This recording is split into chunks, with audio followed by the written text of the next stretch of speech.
মুন্সিগঞ্জ সংলগ্ন অঞ্চল ঘিরে নিরাপত্তাজনিত উদ্বেগের মধ্যেই সরকার ফের চালুর উদ্যোগ নিয়েছে দীর্ঘদিন পরিত্যক্ত লালমনিরহাট বিমানবন্দর। এ লক্ষ্যে প্রাথমিক কারিগরি সম্ভাব্যতা যাচাই ও অবকাঠামো পরিকল্পনার জন্য বেসামরিক বিমান চলাচল কর্তৃপক্ষ বেবি চক ৫ সদস্যের একটি কমিটি গঠন করেছে। বেবি চকের চেয়ারম্যান স্বাক্ষরিত অফিস আদেশে বলা হয়েছে, রানওয়ের উন্নয়ন, যাত্রী terminal, control tower, boarding bridge, cargo handling ভবন সহ বিভিন্ন অবকাঠামোর স্থান নির্ধারণ করবে এই কমিটি। সেই সঙ্গে ILS, অ্যাপ্রোচ লাইট, AGL সহ প্রধান যন্ত্রপাতির সম্ভাব্যতা যাচাইও তারা করবে। প্রয়োজনে কমিটি বিশেষজ্ঞদের মতামত নিতে পারবে।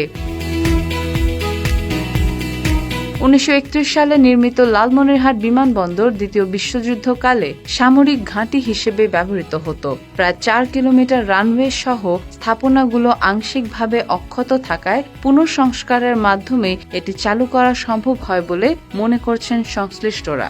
এজন্য নতুন করে ভূমি অধিগ্রহণের প্রয়োজন নেই।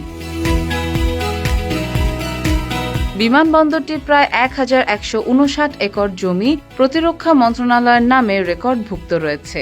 সেই জমি বেবি চকের নামে স্থানান্তরের জন্য আদালতে সত্ত্ব মামলা করার সুপারিশ করেছে একটি পরিদর্শন প্রতিবেদন।